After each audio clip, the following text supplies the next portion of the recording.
When Benjamin Franklin exited the Constitutional Convention, he was asked by a woman, "Sir, what have you given us?" His immediate response was, "A republic, ma'am, if you can keep it."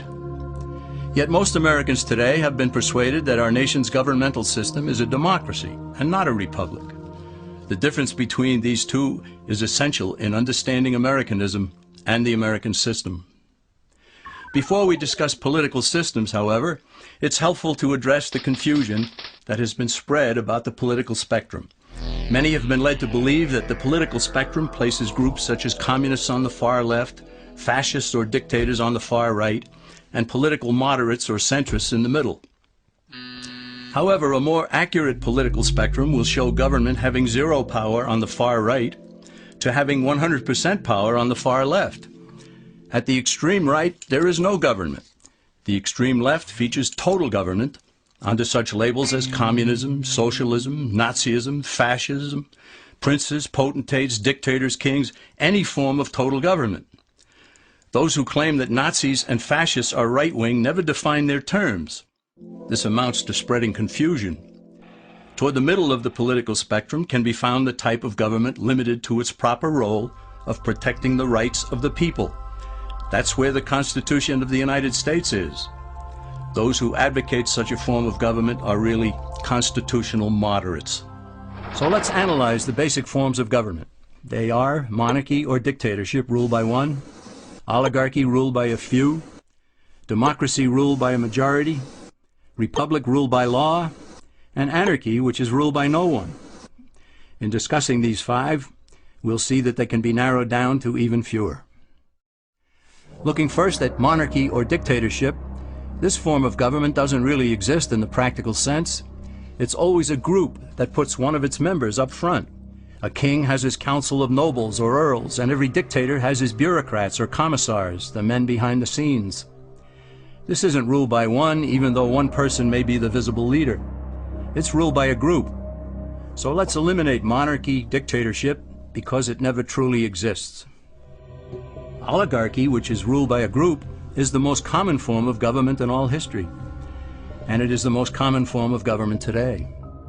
Most of the nations of the world are ruled by a powerful few, and therefore oligarchy remains. At the other end, we find anarchy, which means without government. Some people have looked over history and found that many of its worst crimes were committed by governments, so they decided that having no government might be a good idea. But this is a mistake, because as the ancient Greeks stated, without law there can be no freedom. Our founding fathers agreed and held that some amount of government is a necessary force in any civilized, orderly society.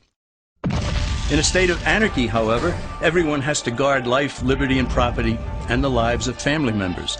Everyone must be armed, and movement is severely restricted because one's property has to be protected at all times.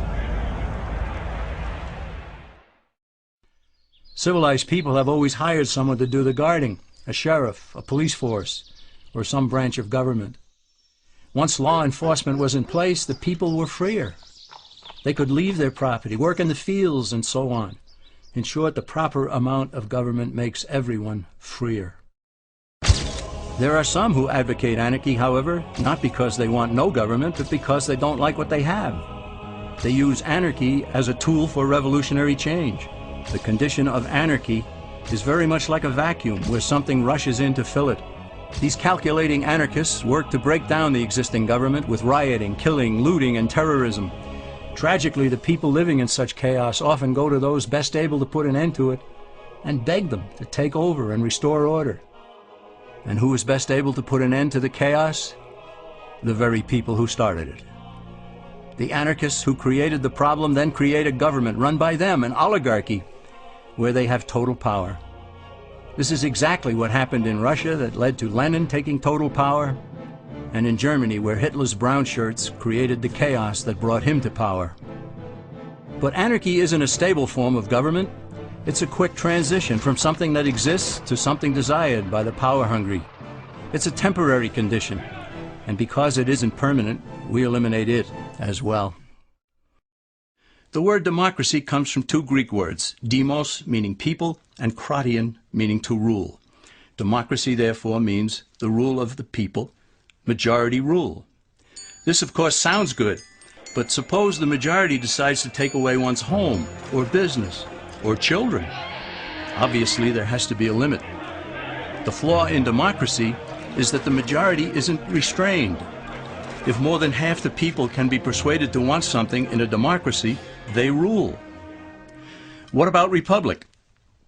Well, that comes from the Latin, res meaning thing, and publica meaning public. It means the public thing, the law.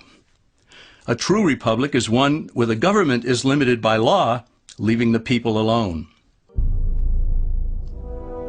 America's founders had a clean slate to write on. They could have set up an oligarchy. In fact, there were some who wanted George Washington to be their king.